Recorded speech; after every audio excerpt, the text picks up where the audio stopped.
Hello and welcome everybody to the Casual Spikes podcast, episode 39/40, because I didn't check and I'm not going to. We're already live.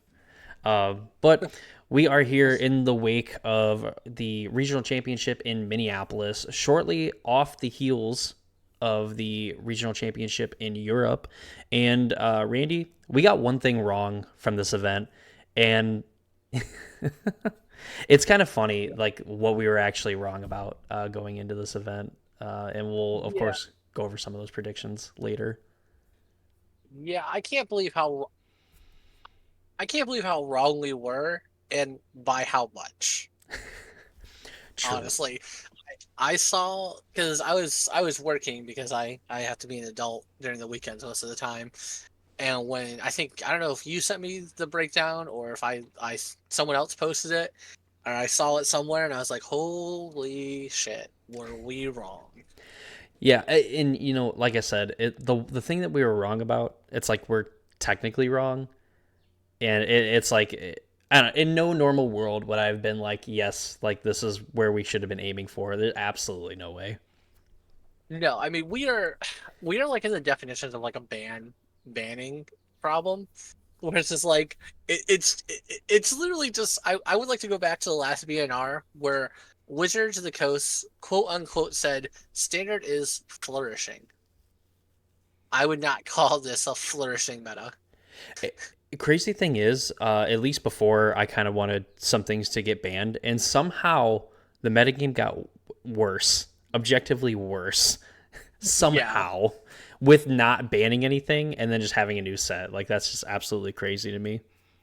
yeah. It is wild to me that like the metagame just got worse. It's just like, hey, it's worse.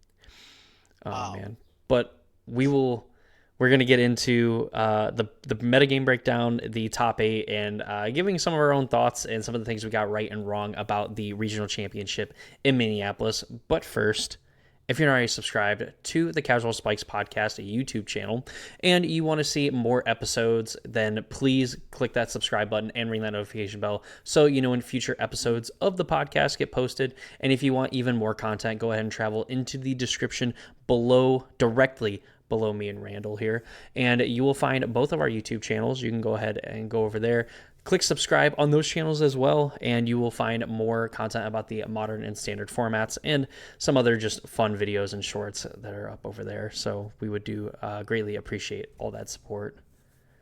yes.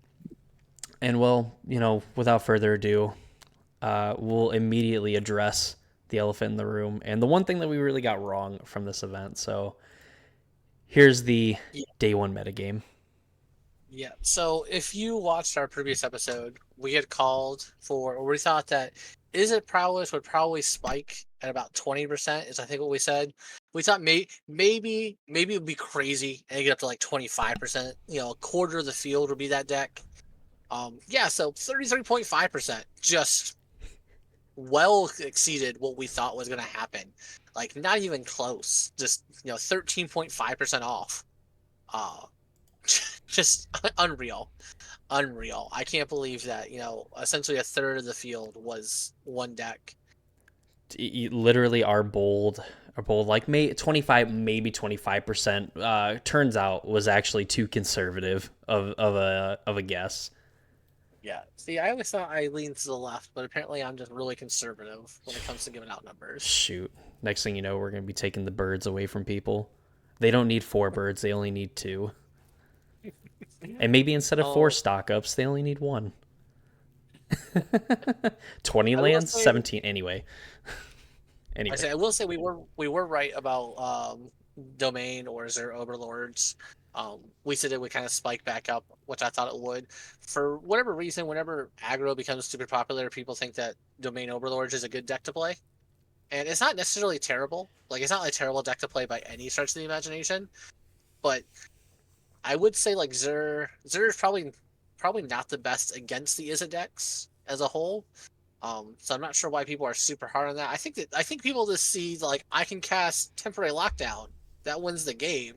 And it's like no, no it doesn't. They're playing blue now. They get bounce spells. They just get all their stuff back at the end of your turn and then kill you. I will say I'm gonna guess the line of logic.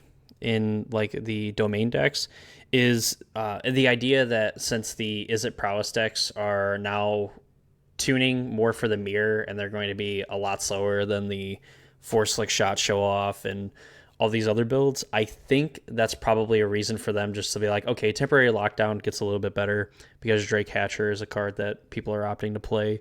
So my guess is that they at least think that the early interaction is going to be a lot better. So we just lock down and then we can have a turn ish where we can just like play our domain overlord and then Placer, animate it, gain 6, and then hope it's enough. Just still sucks that those decks still play Slick Shot Show Off, and those decks can certainly kill you after you gain 6 life. So we'll see where it goes Yeah, from here. I was talking to you earlier about when I was playing against a blue white like the blue white artifact deck, and like when I started my turn off, they were at 31 life and they ended at -12.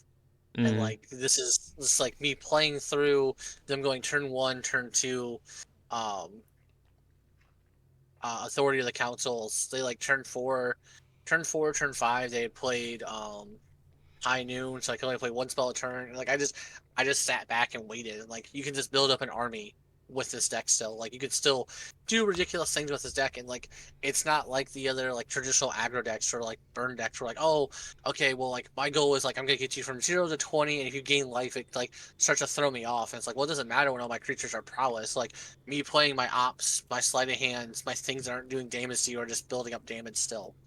And so I think that's like the biggest thing that people just haven't realized, I would argue. Jeskai Oculus, though, being 12, almost 13%, is about par for the course. It's kind of like the second best deck in the format. It does really well. It's really more of a Profs deck than it is like the reanimator style that we're used to seeing. Deck can definitely just kind of curve out and kill you very easily as well. It's kind of unreal. The powerhouse behind Jeskai Oculus, so honestly, that deck is so close to just cutting Oculus and Helping Hand and probably being better.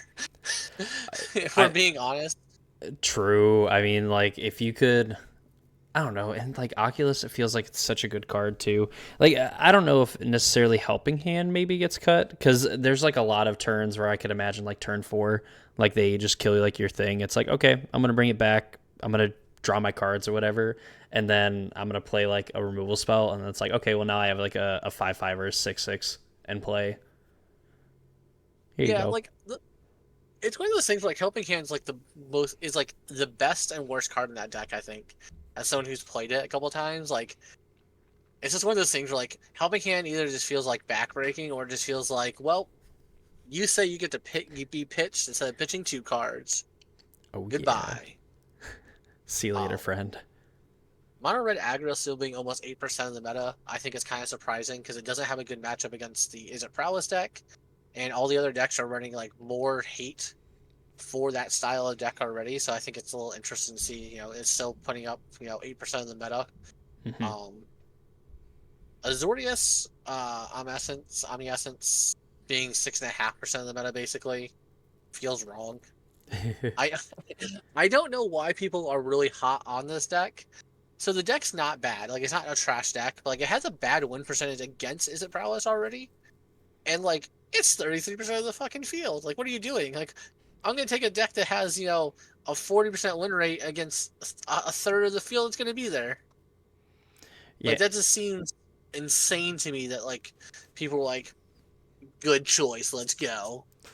and I think a lot of the argument, and I want to say we heard it on stream, it was just like at least from Corey, was like yeah, like is it prowess is like 33% of the field, but it's not 100% of the field, so it's just kind of like a yeah, you have like some nice tools against prowess, and like it's not necessarily that I'm going to get run over by this deck, but it's like good enough to where you could find a way to like get a win against Izzet while also just having a decent matchup against like the rest of the field would be my guess because there were some pretty good players and there's a ton of film now on this Omniscience deck, so it'll be interesting to see if it drops off anymore. Yeah. I think that goes to my next deck. I'm going to jump over to Jeskai Control for a second. Orzhov Pixie, I think, is the perfect representation of why you shouldn't play that deck.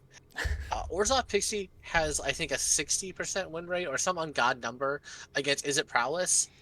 and then sub 50 against the rest of the fucking field. True. Like, it just does not have a good win rate against anything else. It's like 60% against Izzet, and then everything else is like at best a 50-50. And when I say at best, most of them are 49 and below. Yeah. It's just like the definition, unless Izzet Prowess, like if we're going to Hartford and Izzet Prowess happens to be like 50% of the field, then sure, Orzhov Pixie was a great choice. But you're still going to be, there's still some unlucky sap that's going to play Orzhov Pixie, and like it's gonna be 50% of the field is it Prowess, and they're gonna play round one Jeskai Oculus, round two Domain Overlords, round three Azorius Omniscience, and go 0-3 drop and go, cool man, glad I registered the deck that was good against 50% of the fucking field. Still didn't play against it though in the first 3 rounds. Yes, sir. Absolutely Uh, love it. but Jeskai Control is probably one of the it's one of those decks that I think is really well positioned in the field, but also not. Um, it has a good matchup against Izzet Prowess. It has a good matchup against the rest of the field, to where like you know, like you're still a control deck. Like you can just outgrind pretty much everything in the field, type situation. Where like it has good matchup against kind of everything, or at least 50-50 at worst. As to where Orzhov Pixie has 50-50 at best. Your matchups go from at best to at worst. um, but that being said, Jeskai Control also still has awkward mana, because despite the fact we just went to a 3-colored plane, basically, Wizards gave us no good fixing. Thanks, Wizards. Yeet. So you need to have like your turn one Surveil land to even have a chance of having good mana. And Inner Paralysis punishes that so hard. Like, oh, you stumble and had to play a tap lane on turn 3? Well, you're dead. See ya. Yeah. So like, it has a good win percentage against Izzet Prowess, but Izzet Prowess still is just the same thing as all the red decks, where it's like, oh, you decided to stumble?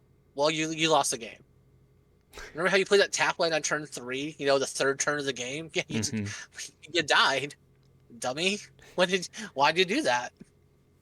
Yeah, there's an '07 moment, if you will. Yeah. I don't have anything to say about too much of the rest of the field. No, I don't think. this would be a good time to kind of point out a few of the other predictions that we made. So we talked about the Jeskai decks seemingly being positioned very well, and I think that's going to be more of a thing that is pretty apparent when we get to later in the metagame.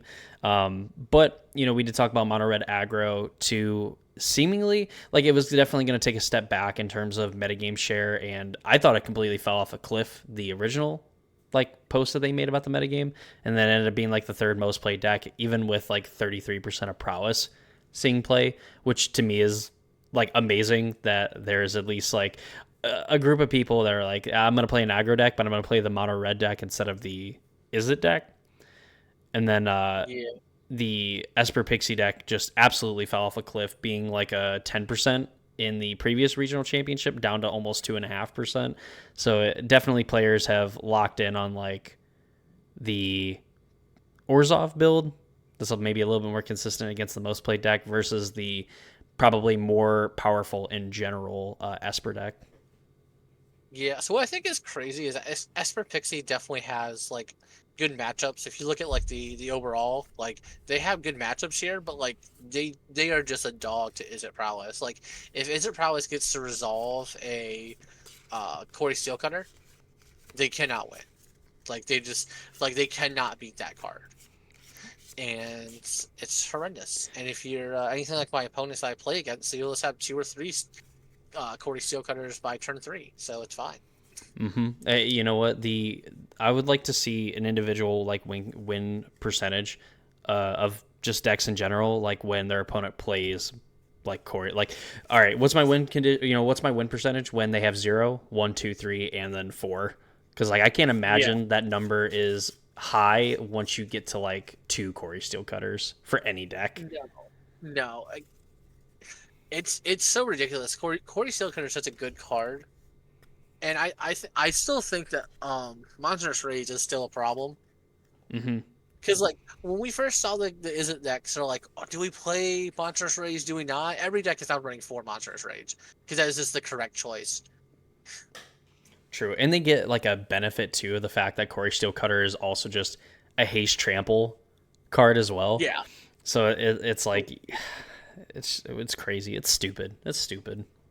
It is. This is the world we live in. It and Uh, we've seen mono red aggro decks too. Like I've seen a few of them that are doing well that are just now playing for Corey Steel Cutter in the main, and it just has extra benefit for the fact of like, well, I can like play my. It's essentially like another whatever the stupid land is.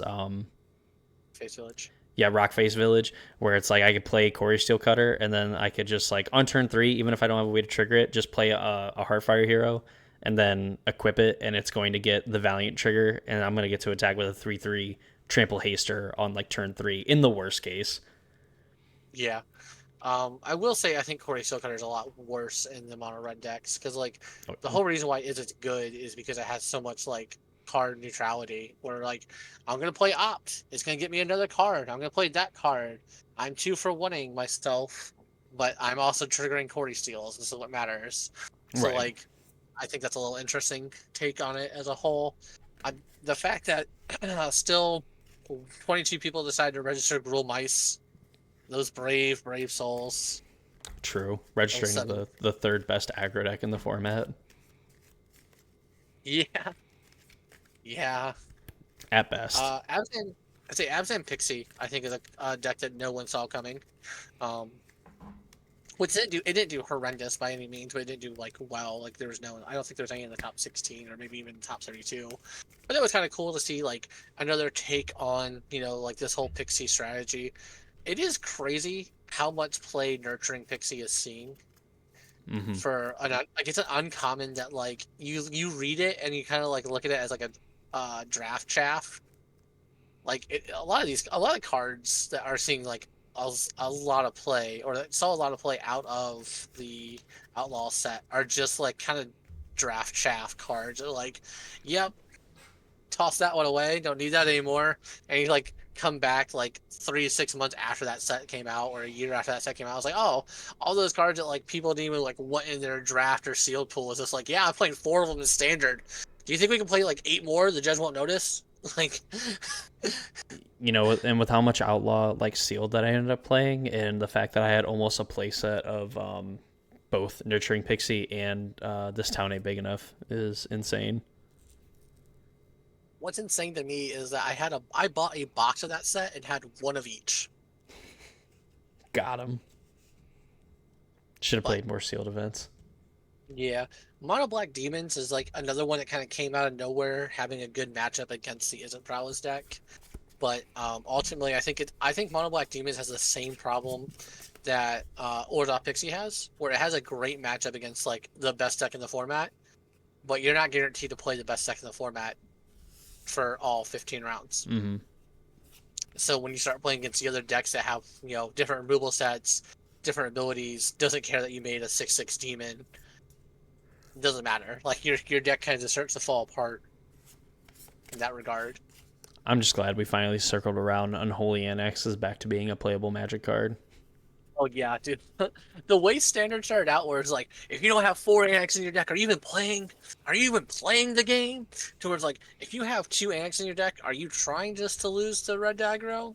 Yep. To why this card's still legal? To we gotta play 4 of them in the deck again. We need card advantage. I just love that. Like we have literally gone full circle. Yeah. It turns out 5/5 make a 6/6 demon token is not that good when like most of the format was just like, okay, like bounce my Storm Chaser's talent, bounce your token, and like replay my Storm Chaser's talent. Yeah. But overall, the metagame definitely is not where I thought it would be. I didn't think we'd be 33.5% for Izzet Prowess. Assuredly, it gets better into day 2, right? Like they couldn't have converted that good. Yeah, I mean, every time you see a deck, usually it has like a high percentage day 1. Like usually they'll still be like on top for day 2, but like 400 fucking people showed up with this deck. Some of them are gonna make it to day 2, but it'll probably be like back to normal numbers, right? Spoiler alert, it is not. No, instead we went up by 2.5% because fuck them. That's why. Turns out the solution was in fact more Corey Steelcutter. The field cutter will continue until morale improves.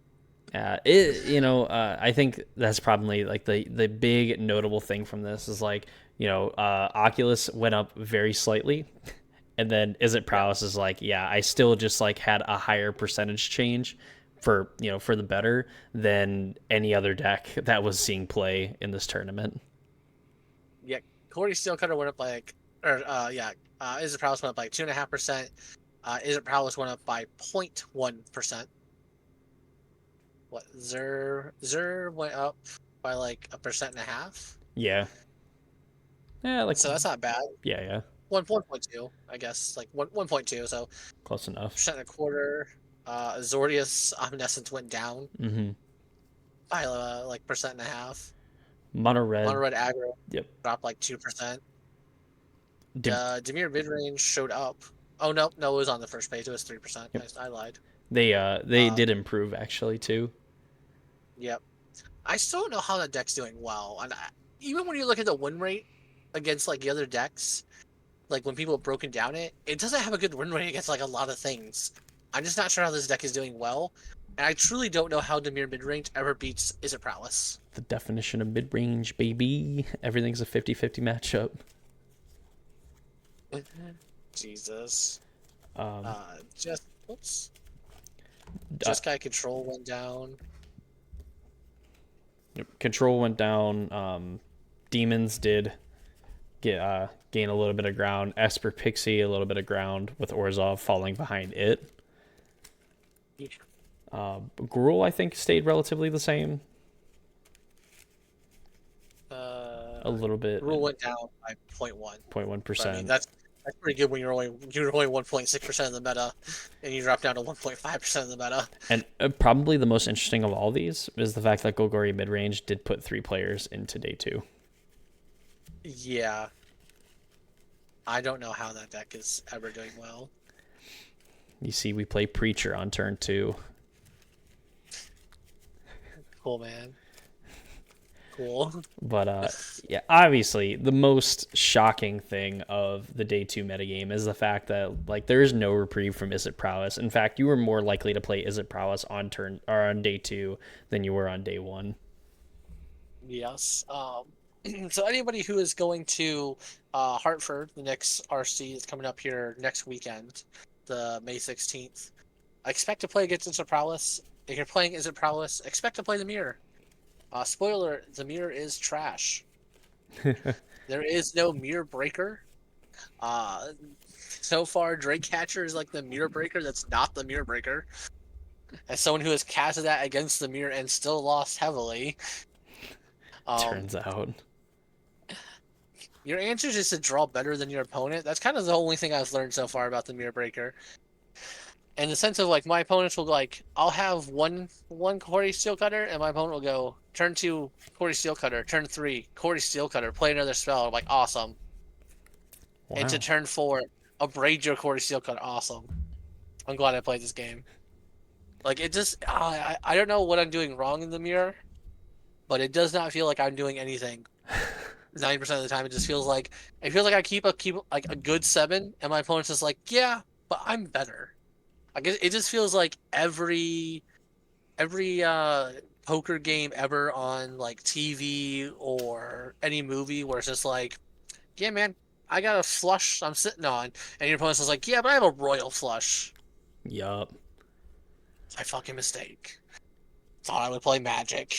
I had the Sorry. second. I had the second nuts. You had the stone cold nuts. Yeah, that's how it has felt pretty much every matchup I played against the mirror. So looking forward to playing more of those. I'm just gonna learn how to like cut my opponent to never have Corey Steelcutter. True. Based. All right. But But that's what we're looking at. And this is what we have to deal with for the rest of the metagame or the rest of the standard regional championships. yeah, I want to say in the over in like Asia, they had like their regional championships the same weekend, and it was like unholy heavily like Izzet Prowess. Like I think Izzet Prowess won. I want to say it was like 80% of their metagame or something like that. I don't know about their metagame breakdown, but I can find out about I think Fire Shoes had posted it. But yeah, it was like an insane. It was an insane share. Oh, I'm sure. Um, I'm pretty but sure. yeah, Brazil also had theirs as well. Who? I know that. What? Um, but yeah, it's a problem to say the least. We've reached problem territory. Fire Yeah, it turns Shoes. out all it took was what, like 2 weeks with this deck existing, and it's Yes. become a problem. Let's see here if I can find. I wish that Fire Shoes didn't post like the results of every single challenge because I know that he had the metagame breakdown for that event specifically. Pioneer on Arena, which is really cool. Uh, Google Translate Haru is 30th. Okay, this is not it. Oh my goodness. All right. While I scroll for this, let's go ahead and look at the bracket for the top 8 here because there's some interesting things going on here. 33%, 34% of their metagame. Jesus. Day 1 metagame, 34%. And I don't know if they do 2 days. I don't think so. Most of them don't do 2 days. Ah, but yeah, that's absolutely just insane. Yeah, that's just wild to say the least. But for those of you looking at the bracket that is on your screen, there was a pretty interesting top 8 here, as we ended up having 3 Azorius Omniscience decks, 2 Izzet Prowess players, 2 Jeskai Oculus, and a Jeskai Control player in the top 8. Yes, it's kind of crazy how many Oculus, goddamn it, Azorius Omniscience decks made it into the top 8. Yeah, and if you looked at the top 32, essentially all the players that qualified, there's only 3 Omniscience players in the top 32, and it was these 3 that made it into the top 8. The next highest placing Omniscience player was 38th. Yes. Also, I believe it was only 15 of the top 32 is it prowess players made it to the Pro Tour. Only. So slightly better than Europe, where it was like half of the 36 players, because for some reason their number is weird. Yeah. Um, but yeah, it was like just ridiculous. And like we've hit, basically this is the same thing we had happen in Modern at the last RC, where it was just one deck that like you should be playing. 1000%. Like we are literally doing back to back RCs of different formats where Wizards is like, eh. The crazy thing is though, is that this tournament, at least if you look at day 1, day 2, you're like, wow, like Izzet Prowess probably put like at least 6 players, 5 to 6 players in the top 8, and then it just absolutely like cannibalized the other 2 losers, and then cannibalized each other, and that did not happen. No, that did not happen, which is surprising to say the least. Like when you look at the top 8, it's definitely surprising of like what is in the top 8. As far as, like what, there's only 2 is a prowess decks, right? In the top Yep. 8? Yeah. So it's definitely surprising to see there only being 2 is it prowess decks essentially in the top 8. That being said though, like I think that people place a lot of weight on the top 8 and they need to look at the overall picture. Like when you look at the top 32, and it's just like, look at the top 32. Like that's like the goal of everyone who goes CRC, right? Is to qualify for the Pro Tour. Like obviously everybody who goes into the tournament wants to get first or second. Like you Mm-hmm. ideally want to, like, I want to get my world's invite. Just fucking I'm gonna dominate this tournament. But like realistic goals for most people is like, I want a day 2. I want to make, top 128 because that's where like prizes start. I want to, top 64, top 32 is like where most people sit at. Is I want, top 32. I'll be happy. That's a Pro Tour invite. That's what people care about. Like not like You're already in an upper percentage of players if you can say like, yeah, I went to the Pro Tour. Like that is not something like you can't walk into your average LCQ and go, hey, raise of hands who's gone to the Pro Tour. And it's going to be like you raising your hand. Mm. And so like that is what you're actually aiming for. And when you look at the fact that 15 of the top 32 was Izzet Prowess, pretty good odds of that's the deck you want to take to then get into the Pro Tour or get qualified for the Pro Tour. Shoosh. Spitting facts over here. It is. It's just people. I think focus so heavily. Like I bet you, Jeskai Control will have an uptick going into Hartford because it won the overall tournament. Yep. But if you look at how many people like made top 32 in the Jeskai Control, it's not that many. It was few and far between. It was what we got? One, two, two. I'm sorry, three. It's three. 32nd place is also Jeskai Control. So you have Got first fair. place, 20th, like one of the 20th, and 32nd.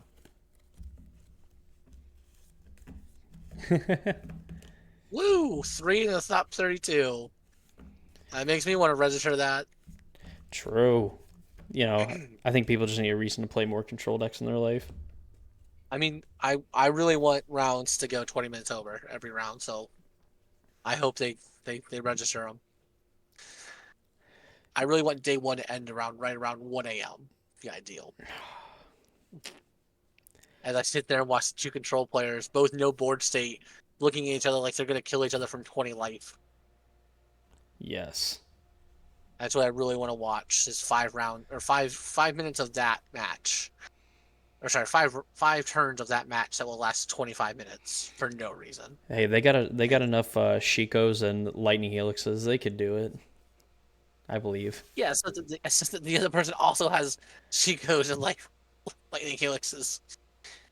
Or fuck them. They ain't real.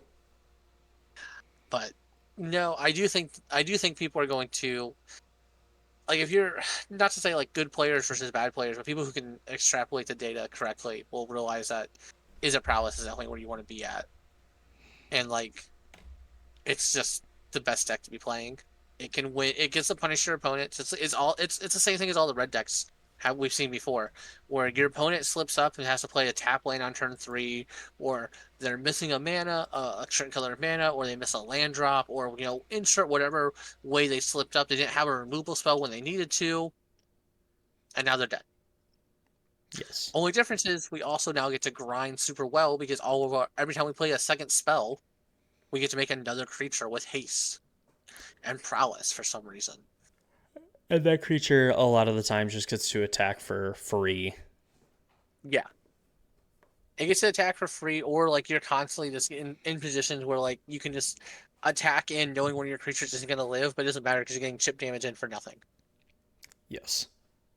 If you ever have two Corey Seal Cutters out, like almost every attack is free. It's just like, oh, you blocked my 2/2, take two. By the way, does it feel good that you had to waste a removal spell, or like you have to continuously block this 2/2 that is literally just free for me because I'm playing opt into opt and getting to have two more creatures next turn. Mm-hmm. By the way, that creature you didn't block this turn that's living is going to be a 3/3 attacking next turn when I go opt into opt. Just so you know, saying I do nothing else either. Just nothing else. True. Like it's just so stupid. Yeah, I mean we've definitely got to the point where the metagame is a lot of like, is it prowess? And it's like the decision now is, well, do we expect to play against the mirror enough to where we can justify like just being teched out for the mirror and then like sideboarding to try and beat these other decks in the post board games? Or do you just build the deck in general where it's going to have the best chance of beating basically everything else and you're just going to be worse against the mirror?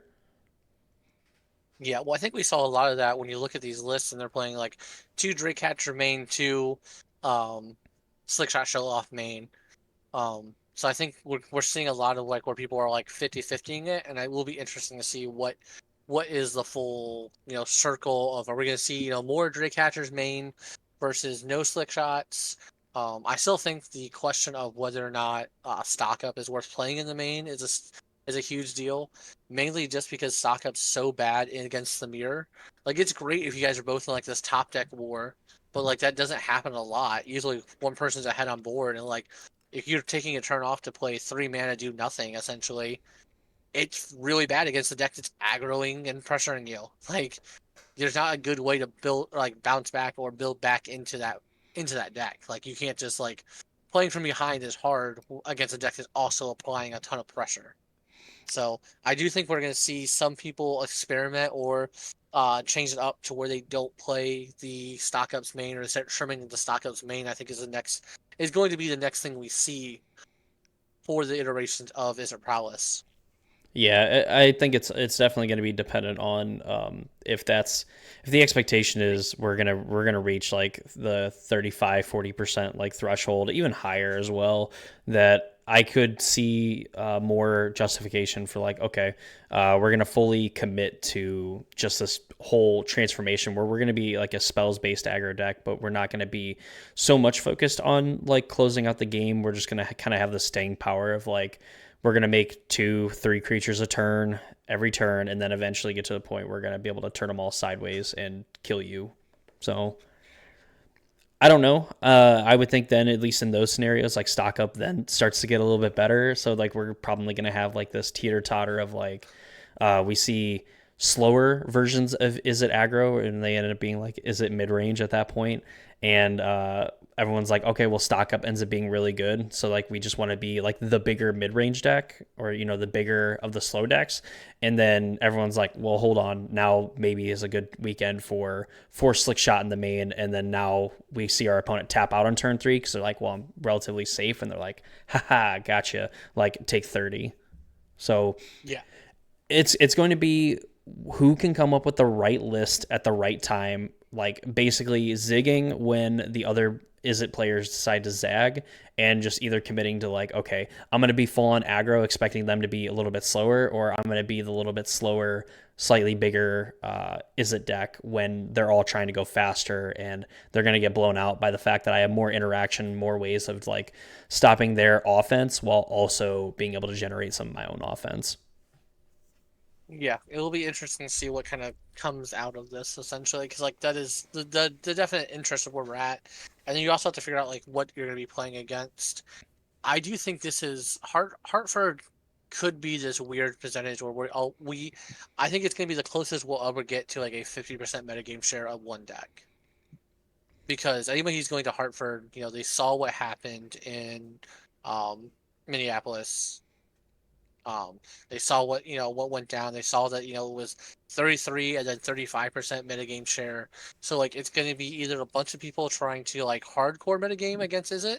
So like this could be one of those weird situations where we're going to have like a super weird thing where Izzet spikes up in popularity even more. So let's say it goes up to 40% for day one, and then we have a bunch of people who then in turn are playing like the other like 20% of people are playing Orzhov Pixie because that deck has this like 100% win rate against Izzet. It's not that high, but and then we're just gonna see like some jackass come in with like domain overlords or whatever, and just like I just like rode my way to victory, beating all these like Pixie players and people who are metagaming against the aggro deck, and it's just like turn 5 bitch. What are you gonna do? Like I could see something ridiculous like that happening as well, where someone's just like, yeah, so anyway, I just started playing bigger creatures and they couldn't handle it.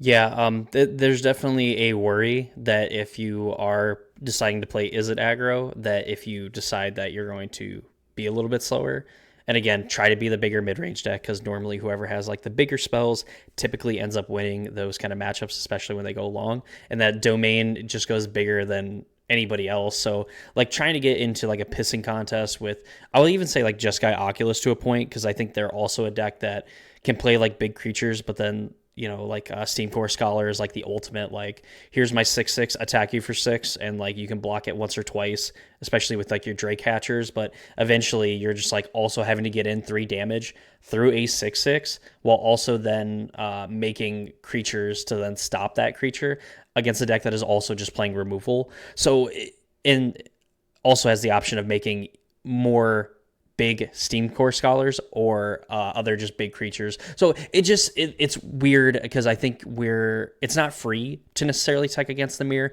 There's definitely concessions that you are making to the format and as a whole. So I think it's going to be more interesting to see if players just full on commit to we're just going to be aggressive and then we're going to play slower out of the board, or we're going to play slower initially and lose percentage points against domain, lose them against Oculus, the control decks, whatever. But we're gonna absolutely toast the mirror match in game one and steal game two or game three. Yeah, it will be interesting to see what happens and who ends up having the right build. I think is going to be key, or any teams that come up with the right build essentially. Yeah, that's probably crazy enough. That's probably the most interesting thing that's going to come out of like this tournament and like this time leading up Oh, to the regional championship is like who oh, who is going to blink. yeah, yeah, 100%. And like I think the biggest problem we're gonna have is like usually you can see like pro players, influential streamers, things like that will like be kind of streaming the new hotness. No one's really streaming the Izzet prowess deck because it's just not interesting to watch. There is some technical gameplay and some technical like when do I bolt or not bolt and things like that. But for the most part, a lot of the deck is just kind of like common sense of like push here, don't push here, don't play into temporary lockdown type situations. Like it's not like it is complex. I don't want to sit here and say aggro is brain dead because it's definitely not. As someone who's played all versions of all decks, where I've played aggro, I played combo, I played control, I've played anything in between. Aggro is not just like attack, attack, attack, I win. I don't have to think. But it Mhm. also like there are some games in this metagame where it is just like that, where you can just go like turn 3, turn 4. Yeah, I'm gonna make you have it. You don't have it, you're dead. Like, and I don't really get punished by if you have it. Like, there is this like we are kind of in this weird board state where like I can punish you for not having it, and I don't get punished if you do have it because I'm gonna be able to rebuild my board or redo what I just did in like a turn or two, and you still have to now be worried and have it again. So like I do think it'll be interesting to see what happens and what changes really happen with the Izzet deck, since there's not so many like streamers and people playing the deck because it's just not that interesting to play slash showcase. People don't really want to watch it. You already hear people complaining about playing, when they're playing on arena and stuff, you hear streamers and stuff talking about like, oh cool, Izzet Prowess, fifth time in a row. Awesome. Even in like my leagues for testing, I play against it at least 2 or 3 times in a five match league. Like that is ridiculous. Like that is the definition of an overpowered deck. Mm. Feign weakness. That's like your best bet being the Izzet player. Just like, I'm going to attack. And then your opponent's like, there's no way I die here, right? And then you're like, oh yeah, Monstrous Rage, cantrip, Monstrous Rage. You're dead. See ya. Yeah, Thanks for your money, loser. yeah. So it'll be interesting to see what happens in Hartford and kind of like what variations come out of it, or if it's just gonna be people playing the same kind of decks and just hoping for the best type situation. As far as the other decks in the metagame go, they can't really tech anymore for the Izzet Prowess deck than they already are, and they're already still losing to it. Like it's just like, yeah, maybe like Jeskai Control has like a 55% win rate or 56% win rate against Izzet Prowess, but like it's still just a case of where if Jeskai blinks, it loses, and it gets a good like prowess player. They know how to play around temporary lockdown. They know how to play around the other spells. Like it's you're gonna have to be playing perfectly against them to not get punished, and even then you can still just get punished. Yeah, and even like now, the temporary lockdown isn't just the slam dunk answer for the deck unless you're like winning the game, like the next turn. Because like Mm-hmm. even in certain builds of like the Izzet decks that we're seeing now, that are like 5-0ing and doing well in challenges, they're up to like 3 main deck like into the Floodmaw, and they don't care about giving you like the tapped creature because a lot of the time they're bouncing it and then putting you to like 1 or killing you and just saying even if you replay this, Like I could just do this all over again and you're dead because you spent 3 mana on this card. Like that's just like what prowess does. And while it is a fantastic answer to what they have going on, it cleans up their tokens and their Quarry Steel Cutters, which is like massive considering there's a lot of cards in red that deal with one or the other and not both very effectively. So definitely, if you're going to try to fight against against Izzet Prowess, then you want to be one of these Jeskai decks, or you maybe want to be the Azorius deck. But like you have to also keep in mind that like this is just a band-aid on the potential floodgate that is going to be opened, at the end of your turn. Yeah, it's not good. So it'll be interesting to see what happens moving forward. Like I said, it'll be interesting to see if anything picks up that like hasn't really been picking up in play or been doing well or experimented on. I know there was like a Mardu Pixie list that I think top 32. That was kind of interesting playing Corey Steelcutter as well, doing Pixie stuff as well. So it'll be interesting to see if that picks up any more steam, if Abzan Pixie picks up any more steam as a whole.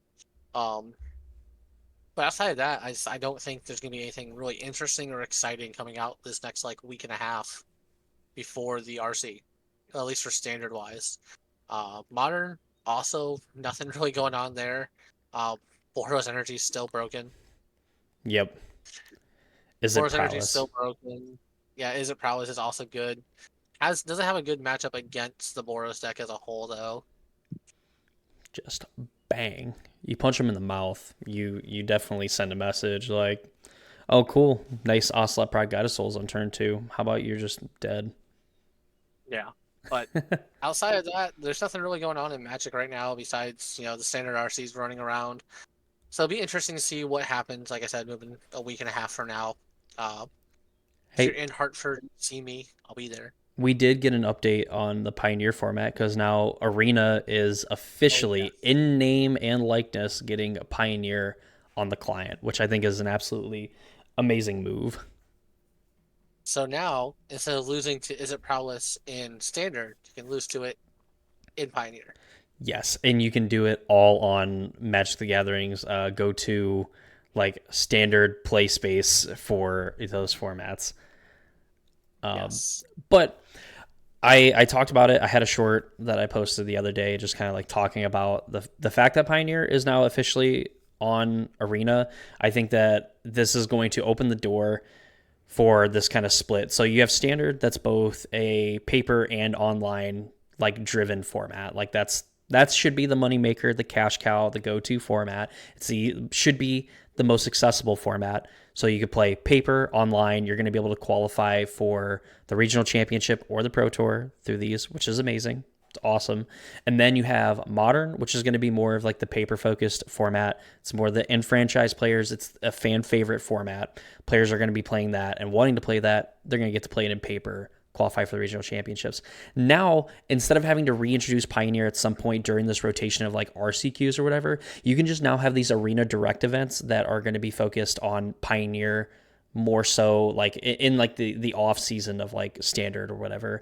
And now you have Pioneer as a competitive format, and it's going to be a reason to play arena if you want to play the eternal formats, because you're already going to be playing standard. A lot of those cards are going to float into Pioneer, especially with how things are going right now. So you're going to be able to build a collection for standard and be able to still play Pioneer and invest some of those extra wild cards into that. So I think in general, it's a good move. It's a good business decision. I think it's a good move for competitive Magic as well, because you start to bring players onto the arena client, and then they're also building a collection for Pioneer, and they're still going to be able to play Pioneer in a competitive way to try to qualify for bigger events. Yeah, it's definitely good for like their strategy. That being said, I still don't like Arena. I think it's a trash client in the sense of like its economy and everything about it. Well, then be a hater, Aiden, then. I will. I'll continue to play on Magic Online where I can play any deck I want to for the low, low price of like a rental fee. Whatever. Shoot, shoot, shoot. Whatever. But I think that's all I have to talk about for Standard, Modern, Pioneer. Yeah, that kind of sums up a lot of the major stuff going on in Magic. I think we're going to be getting spoilers and stuff for the Final Fantasy set that is going to be coming out whenever, because I just can never remember when these sets are coming out. Yeah, it's coming out. I think next month is when it comes out. Yeah, they've already started doing some spoilers for it. Ironically, the first card they spoiled is literally a commander card in the standard set. Yes, I'd love to see it. Yeah, already saw MTG Goldfish guy Saffron Olive. Stefan Olive complaining about it, and I don't disagree with him. Like it's literally worded like it's a flip card, and like it's like when you flip it, choose an opponent. When that opponent loses the game, you win the game. Mm-hmm. 100%. That's commander card. Because in you and me are battling, you lose, I automatically win. Like there's no triggers, there's no nothing I have to resolve. Like your life total is 0, or you run out of cards in your deck. I won the game. Like Rules change. If you win with this on the battlefield, then you automatically win the match. don't give wizards dumb ideas. They already do enough dumb shit. Don't put that into the world. Tier 0 card, flip this, and then even if your opponent concedes, they're gonna have to concede before this thing flips, because if they don't, then you just concede, they lose the game, you win the game. Oh, but I already win the game because they conceded. Guess what? 2-0, only played one match, instead of like what we're used to, like from Pioneer way back when, where you would win a match like 2-2-1-4. Oh, yeah, the Mario matches. I forgot about that. Oh Jesus. So But no, I do think it'll be interesting to see what kind of spoils come out from that. People are already like speed running buying this set. I know Card Kingdom opened up their pre-orders today and they sold out. turns out people love fantasy. In fact, Especially when it's final. the final fantasy. Um, but so it will be interesting to see what happens. Hopefully that means that like card prices will be low for standard because all I'm gonna do is buy singles. I Absolutely not. I have no interest in opening up this set any more than like maybe going to a pre-release. But I'm definitely not trying to to buy packs and stuff when it's already like overpriced for a like print demand standard set. Yes, indeed. You are correct. That you're not even going to be able to necessarily play on Arena because they're all going to be in universe versions rather than the actual like reason to buy the set. One of Yeah. the reasons. But that's all I got. You have anything else you want to Yeah. throw in, Randy? No. Anybody has a spicy Izzet prowess list? Send it to me, please. Anyone has any knowledge about how to break the mirror? Send it to me, please. Outside of Help that, them I got out. nothing. Help me. But alrighty, that will wrap up this episode of the Casual Spikes podcast. Of course, if you enjoyed the video at any point, please consider leaving a like on it and comment down below your thoughts, opinions of the standard format. If you enjoy the fact that Pioneer is officially coming to the Arena client, or if you just have something that you want to share that's Magic related, feel free to leave that in the comments down below. Of course, again, subscribe to the Casual Spikes podcast YouTube channel for future episodes. Go to the description down below if you want even more content. You can go find our channels over there linked, and yeah, that's going to do it for me. I'm Dakota. That's Randy. This is the Casual Spikes podcast, and we'll see you all next week.